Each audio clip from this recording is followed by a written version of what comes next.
All right, Kenman here, and if you wanted to customize one of these knives, which one would you choose and what would you do to it?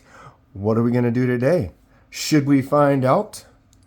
Before we start, I'm not sponsored by anyone, and I purchase everything at retail price. I do these videos because I love discussing knives and sharing info and ideas with others. If you have any questions or thoughts, please feel free to comment below. All right, we are on die project number 38. Holy cow.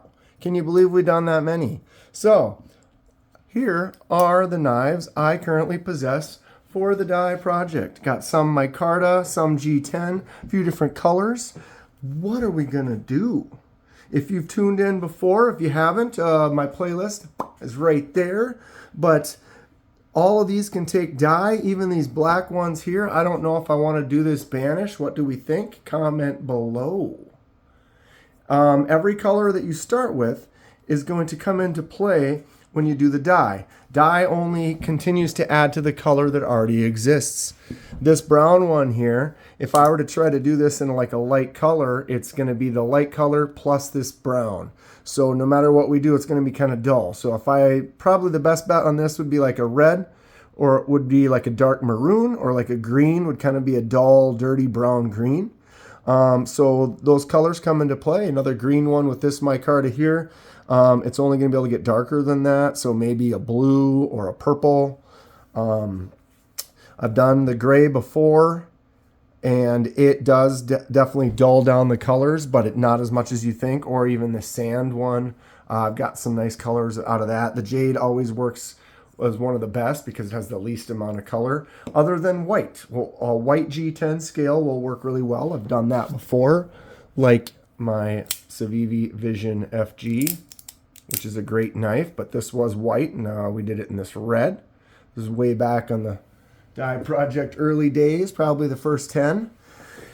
So, which one's it going to be today? Comment below which one you like, which one you want me to do next, and I will consider it. Especially these smaller ones.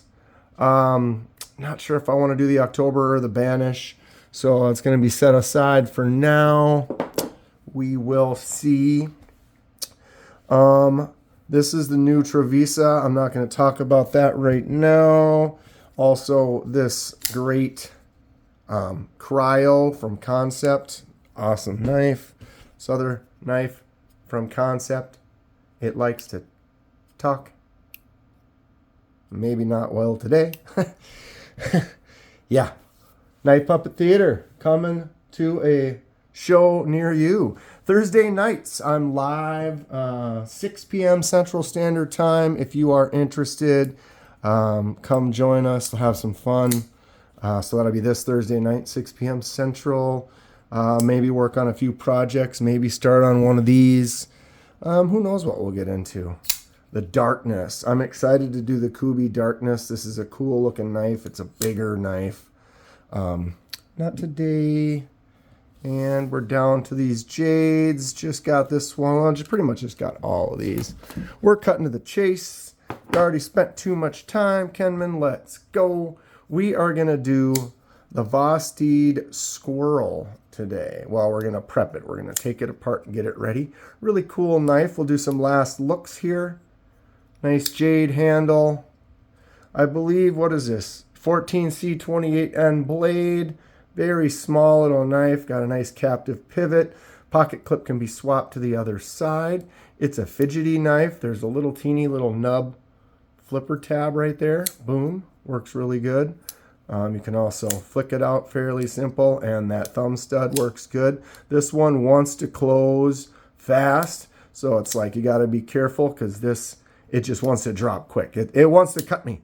It wants to cut me. But oops, well, that I cut my index finger. The action is really nice on this one, and it's a smaller knife, so it'll be nice for that little fifth pocket. Let's take it apart and get it ready. Comment below what color you think we should do this in. Should we do a fade, or should we do a solid color, or any thoughts that you have? Leave that comment. Might as well hit the like button while you're down there.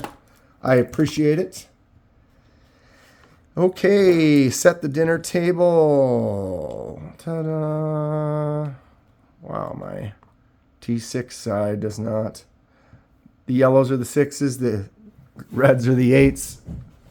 I don't know. Okay, it is warm in here. Losing a layer. All right, we're starting to have some fun. So we're going to take this one apart and get her ready.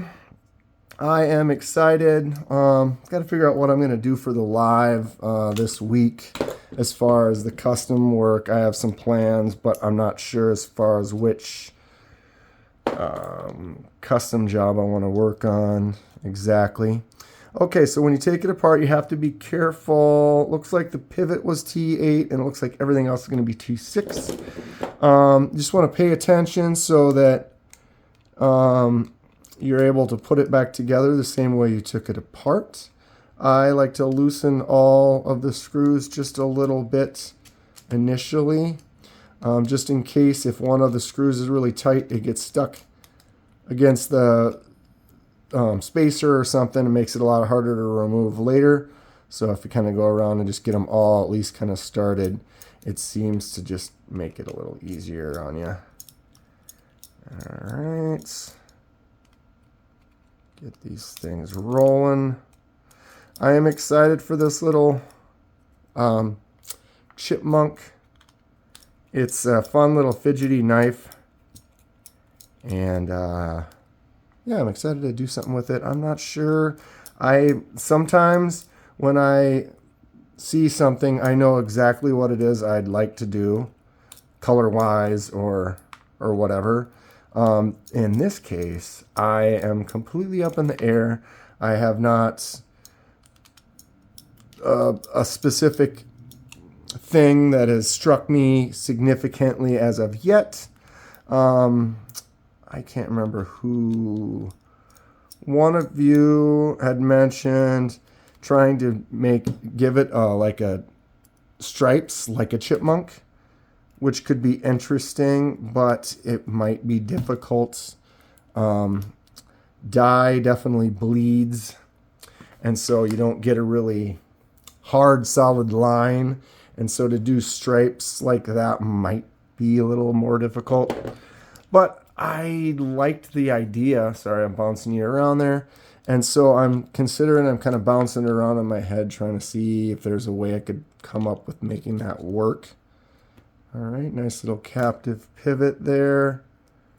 And we're going to now take her completely down. Nice and simple design. All right, so the bearings have an open side and a closed side. Here's a good example. I'll bring this up. See, that side is the solid side, and then this side is kind of open. It was like this. So you can see on that one, the open side is away from the blade and the closed side is touching the blade. I think of all the things you'd remember when you take something apart, that's probably the more important thing to pay attention to, just in case, since those bearings are designed to help, the pivot work well. If you were to put them on backwards, that would be something that is different. And if it doesn't make a difference, it doesn't make a difference. But if it does, why would you want to then affect it potentially negatively, right? All right. So there it is. Here's the scales. I got those nice recessed liners cut out. A little bit of oil in there. I'm going to have to clean that out. If you haven't watched these before, basically when you do a die, anything, a residue or anything that's on these is going to affect the die. It's either going to mix with the die or it could act as a resist. If that's like an oil, that oil probably won't mix with the water-based dye, and therefore it'll be like a resist, so then those spots won't take dye. Sorry, I'm out of focus, which doesn't seem like much, but because these are kind of see-through, if this were to go really dark and there was no dye in this big section of oil right there, that section would be a little lighter, so you might notice that. It might not come into play with the liners in the way, but that's basically if there was some on the outside or whatever. It's just something you just get nice soapy water, warm water, wash it off really good, let them dry before you, or you don't have to literally let it dry, but get them nice and clean before you do the dye. And you'll end up with a nice even surface to work on. So these are pretty smooth. There's not really a lot of texture to it, just the slight contour to it. So these will be fun. Like I said, comment below what color you think we should go with this knife. The chipmunk, it's a fun little one, and I am completely up in the air with it still. We could do the stripe. We've got the back spacer right here. So we could do this, since it's also G10, in a different color, which we'll probably do just for that nice contrast. So that's something to consider. We could do one stripe on here and then one stripe there, and that could give us kind of that chipmunk vibe. I like that. If you enjoy what you see, please hit that like button and subscribe if you'd like to see more. Helps me out and I really appreciate it. But yeah, I'm excited to get to this one. Several of these die projects coming in the future, and all types of craziness on the channel. Stick around, check out the live on Thursdays, and stay sharp. We'll see you soon.